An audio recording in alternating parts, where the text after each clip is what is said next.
আসসালামু আলাইকুম প্রিয় দর্শক, আশা করি সবাই ভালো আছেন।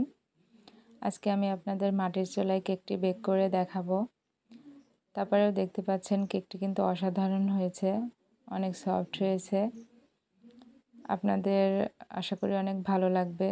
এখন গ্যাসের যে পরিমাণ দাম, সব সময় তো আর গ্যাসে কেক বেক করে খাওয়া যায় না, তো মাটির চুলায় হলে তো ভালোই হয়। আর যাদের বাসায় গ্যাস নেই তারা কিন্তু চাইলে মাটির চুলায় এভাবে কেক বেক করে নিতে পারবেন।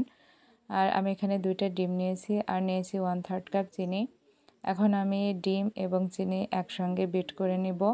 যতক্ষণ না চিনিটা একদম গলে গিয়ে ডিমের কালারটা চেঞ্জ হয়ে আসে ততক্ষণ আমি বিট করেছি, দেখতে পাচ্ছেন। এভাবে বিট করে নিয়ে আমি এটা তো করে নিব। এভাবে ঘুরিয়ে ঘুরিয়ে বিট করতে হবে। আর এই কাজটা একটু জোরে জোরে করতে হয়। দেখতে পাচ্ছেন কালারটা চেঞ্জ হয়ে এসেছে। এখন এর মধ্যে আমি লবণ দিয়ে দিব সামান্য, আর দিয়ে দিব এই যে চামচ, টেবিল চামচ, এই টেবিল চামচে 2 টেবিল চামচ পরিমাণ সয়াবিন তেল দিয়ে দেব।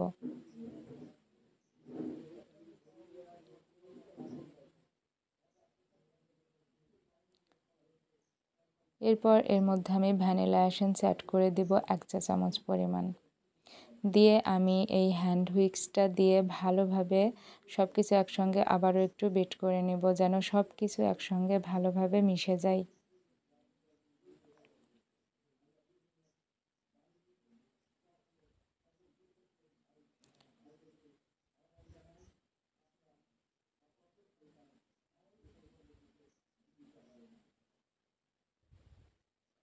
দেখতে পাচ্ছেন মেশানো হয়ে গিয়েছে। এবার এর মধ্যে আমি শুকনো উপকরণটা দিব। এখানে আমি 1/2 কাপ গমের আটা নিয়েছি আর নিয়েছি 1 টেবিল চামচ পরিমাণ বেকিং পাউডার। নিয়ে ভালোভাবে আমি এর আগেও 2 বার চেলে নিয়েছি আর এবার একবার নিচ্ছি, মোট 3 বার আমি চেলে নিয়েছি। আর আমি অল্প অল্প করে না দিয়ে এবারে এটা আমি একবারে সম্পূর্ণটাই দিয়ে দিলাম। দিয়ে আমি আস্তে আস্তে হ্যান্ড হুইস্ক দিয়ে ব্যাটারের সঙ্গে ভালোভাবে মিশিয়ে দেব। এভাবে আস্তে আস্তে ঘুরিয়ে ঘুরিয়ে মিশিয়ে দেব। এই কাজটা একটু সাবধানে করবেন। দেখতে পাচ্ছেন আমার মেশানো প্রায় হয়ে গিয়েছে। এই যে এর কনসিস্টেন্সিটা এমন হবে, একটু দেখে বুঝে নেবেন। আমি একটা ছোট বাটি নিয়েছি, এটা হচ্ছে টিফিন বাটির একটা অংশ। এটার মধ্যে আমি পেপার পেরে তেল নিয়ে দিয়ে ভালোভাবে করে ব্রাশ করে দিয়েছি। তারপরে এর মধ্যে আমি ব্যাটারটা ঢেলে দিলাম। দেখতে পাচ্ছেন আমি মাটির চুলায় যেহেতু বেক করব, তো আমি এর মধ্যে খড়ি দিয়ে দিচ্ছি।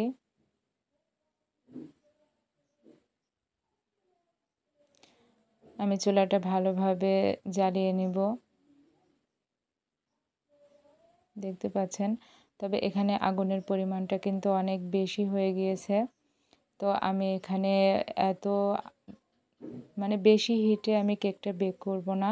হিটটা যখন কমে আসবে তখন আমি বাটিটা ওর মধ্যে বসিয়ে দেব, কিন্তু তার আগে আমি হাঁড়িটা দিয়ে একটু প্রিহিট করে নিচ্ছি। এই যে এবার বসিয়ে দিয়েছি আর হাঁড়ির মধ্যে আমি 2টা কাগজ বিছিয়ে তার উপরে স্ট্যান্ড বসিয়ে দিয়েছি। তারপরে আমি কেকের ব্যাটারের যে বাটিটা ছিল সেটা দিয়েছি। দিয়ে আমি মিডিয়াম আঁচ যখন হয়েছে তখন কিন্তু এভাবে কেকটা বেক করে নিচ্ছি। কারণ বেশি জাল হলে, যেহেতু মাটির চুলা, জালটা অনেক বেশি হয় আর বেশি হিট হলে কেকটা পুড়ে যাবার সম্ভাবনা থাকে। আর এখানে কেকটা বেক করতে কিন্তু বেশি একটা সময় লাগেনি। আমার এখানে প্রায় 25 থেকে 30 মিনিটের মধ্যে আমার কেকটি হয়ে গিয়েছে। 30 মিনিটও পুরা লাগেনি, বাট অনেক সময় হয়তো ব্যাটারের কারণে লাগতেও পারে। সেজন্য আপনারা একটু চেক করে নেবেন। আমার কাছে কাঠি ছিল না, তাই চামচ দিয়ে এভাবে আমি দেখে নিলাম। যেহেতু ক্লিন এসেছে, অর্থাৎ আমার কেকটি কিন্তু বেক করা হয়ে গিয়েছে। এখন আমি বের করে নিচ্ছি, দেখতে পাচ্ছেন। মাশাআল্লাহ, মাটির চুলাতেও কিন্তু কেক অসাধারণ হয়। আমি এবার মোল্ড থেকে বের করে দেখাচ্ছি, দেখতে পাচ্ছেন। এই তো এবার আমি পাশের কাগজগুলো সরিয়ে নিচ্ছি। এই যে দেখতে পাচ্ছেন নিচটাও কিন্তু মাশাআল্লাহ অনেক ভালো হয়েছে। এভাবে চাইলে কিন্তু আপনারা বাড়িতে কেক বানিয়ে খেতে পারেন। আর বাড়িতে যেকোনো কিছু করলে সেটা অনেক স্বাস্থ্যসম্মত হয়। বাইরের কেনা কেকগুলো তো অনেক সময় হয়তো ডিম দেয় না, অথচ তারা বলে যে মানে লেখা থাকে ভেতরে কাগজে যে ডিম দেওয়া আছে, কিন্তু ডিম তো নাও দিতে পারে। শুধু বেকিং পাউডার বা অন্যান্য কিছু দিয়ে তারা কেকটাকে ফোলায়। কিন্তু আপনি যদি বাড়িতে এভাবে চেষ্টা করেন, আপনার বাচ্চাদের জন্য অনেক স্বাস্থ্যসম্মত হবে, আপনাদের জন্যও হবে।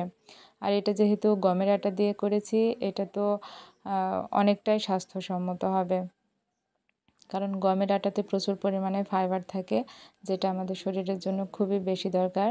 দেখতে পাচ্ছেন কেকটা কতটা সফট হয়েছে। তবে আর একটা কথা বলি, যারা মিষ্টিটা একটু বেশি খাবে